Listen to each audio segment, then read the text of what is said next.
Pick a move in the ring. You can hit me with the words you fling. All right, what's going on, everybody? It's Nick Atkins, South China Morning Post, SCMP Martial Arts at the First Bank Center in Denver, Colorado, ahead of tomorrow's One Fight Night 10. Got a very special guest, Mr. Liam Harrison, the Hitman. He's here in Denver too.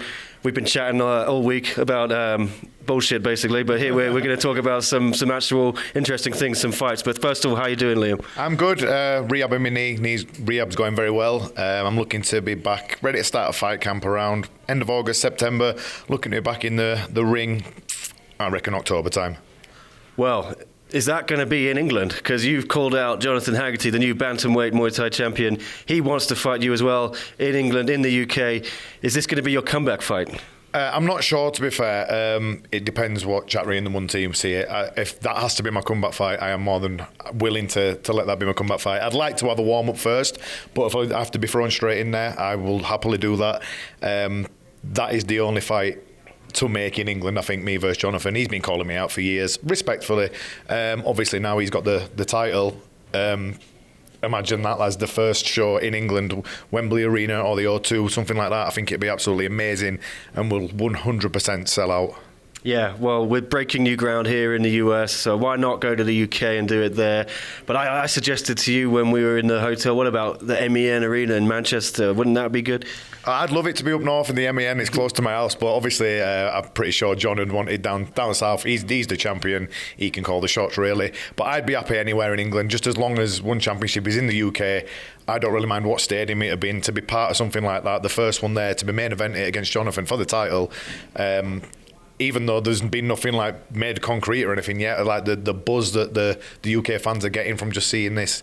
I mean, it was in the Sun newspaper today, like in the UK, like the buzz around it. I spoke to Chattery about it yesterday. He were excited about it. So yeah, it's fingers crossed, everything, the stars align and we can make that fight.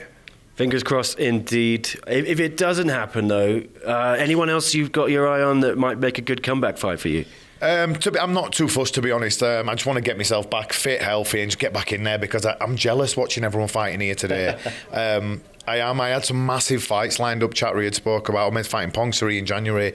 He then spoke about a possible title fight. He spoke about a catchweight fight with Rodtang on this show.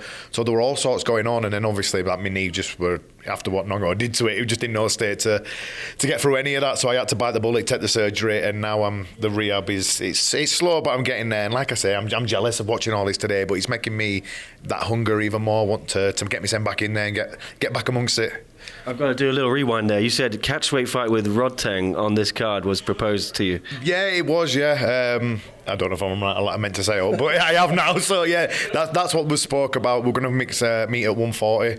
Obviously, with my surgery and stuff, that couldn't happen. But, yeah, I want to get myself back, so I'm back in the mix of getting offered these fights again. I've still, other than the knee injury against Nongo, the rest of my body, I feel fresh still, I feel good, I'm still boxing, I still feel sharp and fast with my hands.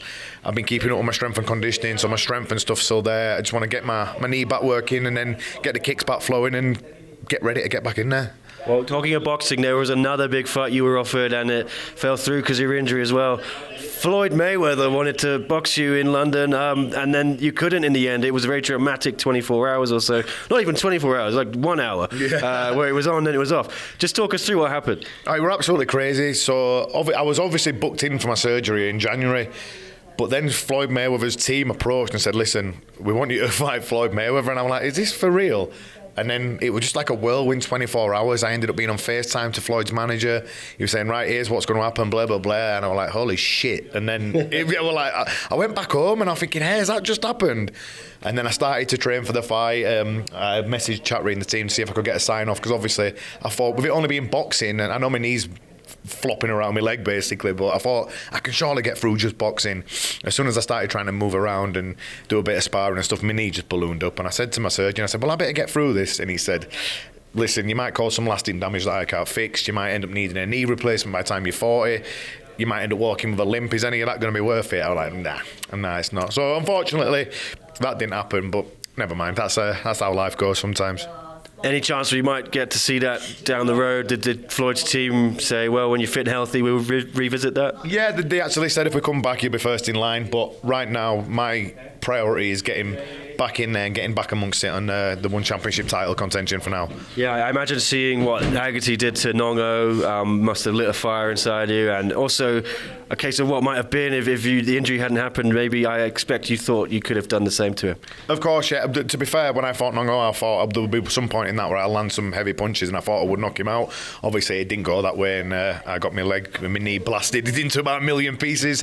But yeah, all credit to Haggerty, because I honestly didn't think that was going to happen in that fight. I don't think many people did, and it was great for British Muay Thai, great for him that he proved everyone wrong, and hopefully what comes off of it now, we can make a super fight in England from it.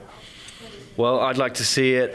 But talk about Denver then. What are you doing here? I think you're doing the meet and greet with the fans later tonight, or was that tomorrow? You've got a few activities, haven't you? Yeah, so the meet and greet's tomorrow. I'll be hosting the Twitter space later on this evening. Yeah, I'm just happy to be here. And like I say, I'm jealous that I'm not part of fighting, but I'm still happy to be around it. Doing a little bit of the media stuff, which is what I'd like to do when I retire, to be fair. Like get into a bit of the media side of things. So getting a bit of practice for that sort of stuff now. Still getting to be around it all. Still going to see the debut American show, which is going to be unbelievable. So yeah, I'm happy that I'm here, although I would prefer to be part of the fight team. But next time, maybe. Well, yeah, we just watched a very exciting face-off ceremonial weigh-ins. Rodtang made weight.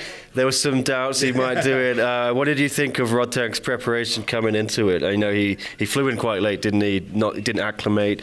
What do you think? How that fight's going to go against Tabares as well? So let's be honest, he's not been very professional of late, Rodtang. He's missed weight a few times. Didn't even bother turning up to fight Savas.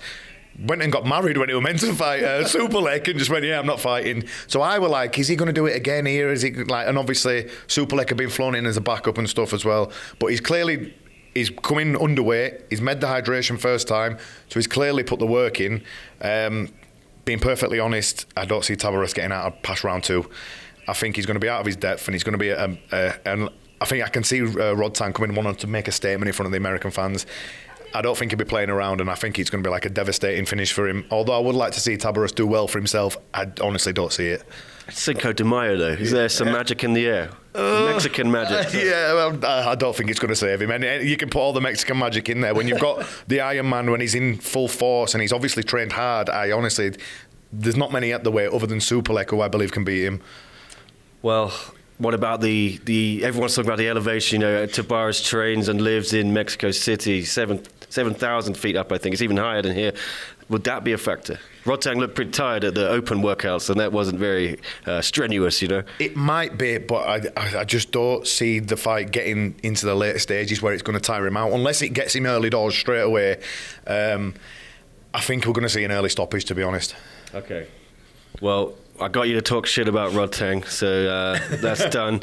And now I want you to talk a little bit of smack about Leeds. What's going on there? Don't get me started, mate. He's embarrassed. Sam Allardyce. I mean, but desperate times call for desperate measures, don't they, to be fair? It can't get any worse, can it? Let's be honest. Can it keep you up? Listen, we needed to shithouse a point out of Tottenham, shithouse a point out of Newcastle, a win at West Ham. That'll keep us up. And to be fair, if anyone's going to be able to do that, it'll probably be him. Well, when are you playing? Is there a game? I want to watch a game with you if we get time in the hotel, maybe. Saturday City. Is that Saturday? Could be, yeah. Yeah, we might have. But I can't watch that. It's going to be an annihilation, mate. Yeah. I can see Ireland getting about 9 in that game. Break another record. Yeah. All right. Well, thanks, Liam. Appreciate you talking to us, and some great insights from you. And I mean, everyone loves watching you. I need to get you on our podcast as well, because everyone's raving about your podcast. But let's do it. Anyway, thank you so much for speaking to us. And your final thoughts to any of your fans, what you want to say? I've had a lot of support since I've been injured. Everyone's just saying they can't wait to see me back. So I just want to say thank you for that, and I will be back soon. All right. Hey, what's going on, everybody? Dom Lau here from One Championship. You are tuned into the best damn martial arts news outlet anywhere in Asia. SCMP Martial Arts, baby. Give them a follow.